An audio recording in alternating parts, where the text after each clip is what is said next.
Dear students, जैसा कि मैंने आप लोगों को एप्सिलॉन नॉट का मात्रक, बीमा और आंशिक मान मैंने बता दिया था। अब हम लोग बात करते हैं Coulomb's law in vector form, यानी कि कूलॉम के नियम का सदिश स्वरूप।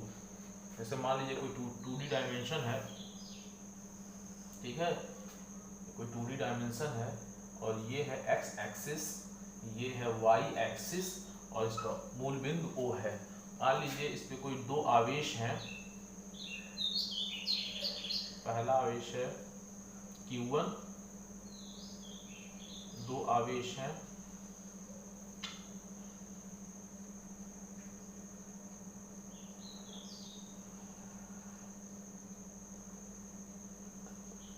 ठीक है। Q1 का मूल बिंदु O के सापेक्ष जो स्थिति सदिश होगा वह क्या होगा? ये होगा R1 वेक्टर, ठीक है। और ये दूसरा आवेश है Q2, ठीक है, ये दूसरा आवेश है Q2 का मूल बिंदु O के सापेक्ष जो स्थिति सदिश होगा वो क्या होगा? R2 वेक्टर, ठीक है। यदि इन दोनों के बीच की दूरी यानी कि Q1 और Q2 के बीच की दूरी स्मॉल r है, तो ठीक है, यदि यानी कि Q1 और Q2 के बीच की दूरी क्या है? स्मॉल r है, ठीक है। और ये कोई पॉइंट ले लें A, ये पॉइंट A है और ये पॉइंट B है, ठीक है। ये पॉइंट A है और ये पॉइंट B है, ठीक। और अब हम क्या करेंगे? मान लीजिए हम लिख लें Q2 के कारण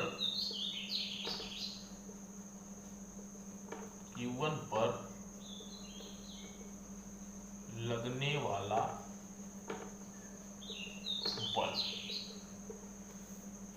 Q2 के कारण Q1 पर लगने वाला बल, मान लीजिए Q2 के कारण Q1 पर लगने वाला बल, मैंने आपको बताया था प्रॉपर्टीज ऑफ चार्ज, तो उसमें बताया था, क्या बताया था कि यानी कि B के कारण A पे लगने वाला अगर हम ले लें तो क्या हो जाएगा? FAB, यानी कि Q2 के कारण Q1 पर लगने वाला बल क्या हो जाएगा? FAB, और ये वेक्टर, क्योंकि बल एक सदिश राशि होती है जिसके कारण इसके ऊपर ये वेक्टर का साइन लगाया जाता है, ठीक है। और ठीक है, ये हो गया। अब हम बात कर लेते हैं Q2 के कारण Q1 पर लगने वाला क्या है? FAB, तो ये हो जाएगा वेक्टर F, सॉरी यहाँ पे AB नहीं होगा, यहाँ पे होगा आपका वेक्टर F12, ठीक है, वेक्टर F12, यानी कि Q2 के कारण Q1 पर लगने वाला बल क्या हो जाएगा? F12 equal to 1/4 pi epsilon not Q1 into Q2 upon क्या हो जाएगा? अपॉन R स्क्वायर, ठीक है, ये हो जाएगा, ठीक है। और यहाँ पे हो जाएगा क्योंकि इसकी दिशा बल किस ओर कार्य कर रहा है? बल इस ओर कार्य कर रहा है, यानी कि B से, यानी कि Q2 से Q1 की ओर बल लग रहा है, यानी कि Q2 से Q1 की ओर बल लग रहा है, मतलब Q1 पर लगने वाला बल 1 पर लगने वाला बल 2 के कारण, यही हुआ। तो इसकी दिशा क्या होगी? इसकी जो दिशा होगी वह होगी तुम्हारा R⁻²1, ठीक है, क्योंकि यहां देख लीजिएगा ये तो बल लगा रहा है 2 आवेश, ये जो आवेश Q2 है वो Q1 पे क्या लगा रहा है? बल लगा रहा है, तो क्या हो जाएगा? इस पे बल लगा तो F12 हो जाएगा, लेकिन दिशा क्या है? 2 से 1 की ओर है, तो ये दिशा क्या हो जाएगी? R⁻²1। जब R लगा देते हैं तो यह क्या हो जाता है? यूनिट वेक्टर हो जाता है, ठीक है। यूनिट वेक्टर क्या होता है? वह वेक्टर जिसका परिमाण केवल एक होता है उसे बोलते हैं यूनिट वेक्टर। आप लोगों ने पिछली कक्षाओं में यानी क्लास 11 में यूनिट वेक्टर के बारे में पढ़ा होगा। तो यूनिट वेक्टर क्या होता है? जिसका परिमाण केवल एक होता है उसे हम कहते हैं यूनिट वेक्टर, ठीक है। अगर मान लीजिए इसमें 1/4 pi epsilon not Q1 into Q2, इसमें क्या कर दें, R से मल्टीप्लाई कर दें और इसमें भी R से मल्टीप्लाई कर दें, ठीक है, ये 2 1 हो गया। अब क्या होगा, मान लीजिए, देखिए ये ऐसे हो सकता है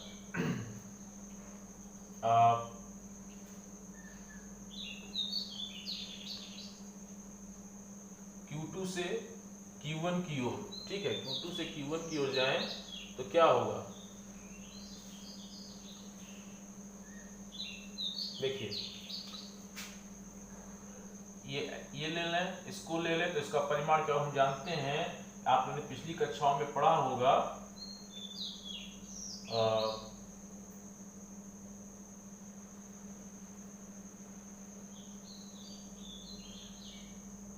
वेक्टर ए होता है, ये वेक्टर बी होता है, तो इसका परिमाण क्या होता है, इसका परिमाण होता है वेक्टर आर। तो क्या हो जाता है, vector R equal to vector A plus vector B, ये आपने पिछली कक्षाओं में पढ़ा होगा। तो ये ओ बी हो गया, ये बी ए हो गया, तो इसका परिमाण क्या हो गया, ओ ए, ठीक है। तो ये हो जाएगा आपका O B plus O A, O B plus O B, sorry O B plus B A, ठीक है, इक्वल टू ओ ए, ठीक है।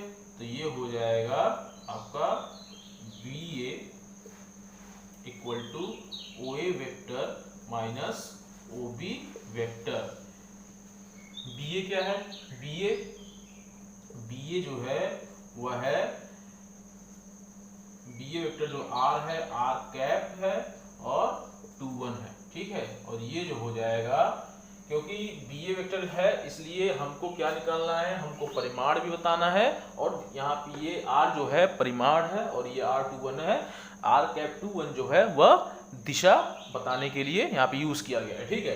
तो ओ ए वेक्टर जो हो जाएगा, ओ ए क्या है, R1 vector minus R2 vector, ठीक है। अब क्या करेंगे, अगर हम इसको हटा दें, ठीक है, तो ये हो जाएगा R mod of R1 minus mod of R2, ठीक है। मॉड लगने से क्या होगा कि यह सिर्फ परिमाण बता रहा है। इस मॉड के लगने से ये हुआ कि ये जो R equal to R1 vector minus R2 vector आया है, यह सिर्फ परिमाण बता रहा है, ना कि दिशा, ठीक है। इस समीकरण को हम मान लें 1 और इस समीकरण को मान लीजिए 2। अगर समीकरण 2 का यूजिंग इक्वेशन 2 in 1, तो क्या हो जाएगा, ये हो जाएगा f 1/4 pi epsilon not Q1 into Q2 और R क्यूब, तो ये हो जाएगा R1 R2 वेक्टर क्यूब, ठीक है। और R1 R2 का क्या हो जाएगा, ये हो जाएगा R1 माइनस R2 वेक्टर, ठीक है। इसको मान लीजिए हम इक्वेशन नंबर 3, ठीक है। इसी प्रकार हम क्या देखेंगे कि ये आ गया आपका Q1 के कारण Q2 पर लगने वाला बल, ठीक है। अब इसी प्रकार हम देखेंगे कि Q2 के कारण Q1 पर लगने वाला बल आ गया। अब देखेंगे Q1 के कारण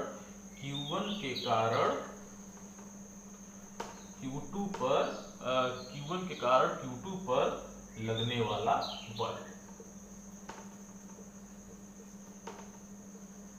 ठीक है। Q1 के कारण Q2 पर लगने वाला बल क्या हो जाएगा, Q1 के कारण Q2 पर लगने वाला बल जो होगा वो स्टूडेंट्स इस तरफ लगेगा, यानी कि F21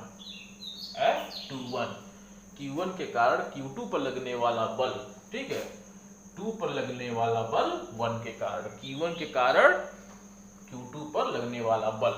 अगर आप मेरी वीडियो को आप देखेंगे, लेक्चर 1 में ही मैंने पढ़ाया है कि प्रॉपर्टीज ऑफ चार्ज, उसमें आप देखेंगे मैंने बताया था कि जब कोई वस्तु किसी वस्तु को धक्का देती है तो उस पर रिपल्सन बल कार्य करता है। और वो कैसा होता है, जैसे मान ली बताया था ए और बी दो वस्तुएं हैं, उस पर दो चार्जेस हैं, तो ए बी को धक्का देगा तो बी पर लगने वाला बल ए के कारण, तो यहाँ पे है 2 पर लगने वाला बल ए के कारण। समझ में आया? अब हम बात कर लेते हैं जब, ठीक है, और यहाँ इसकी जो दिशा होगी, इसकी जो दिशा होगी वह कैसी होगी, वह होगी आर कैप 1 से 2 की ओर। ठीक है, इसकी जो दिशा होगी वह होगी आर कैप 1 से 2 की ओर। तो ये हो जाएगा बच्चों एफ वेक्टर एफ 21, ठीक है, equal to 1/4 pi epsilon not Q1 into Q2। यहाँ पे देखिए कितनी वैल्यू आई थी, यहाँ पे आई थी R1 vector minus R2 vector. क्यों आई थी? क्योंकि यहाँ पे 1 2 था, तो इसको अगर इसको हम पलट दें तो ये आ जाएगा R2 माइनस R1 वेक्टर, ठीक है, mod cube into R2 minus R1 vector. ठीक है, इसको हम मान लेते हैं समीकरण नंबर 4। ठीक है, अब हम देखते हैं समीकरण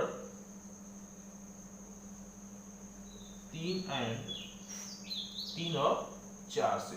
समीकरण 3 और 4 से हम ये देखते हैं कि ये जो बल लग रहा है, ये जो बल है वह बराबर है और विपरीत है, बराबर है और विपरीत है। F12 equal to minus F21। देखिए आ गया, समझ में आया? चाहे तो आप इसको,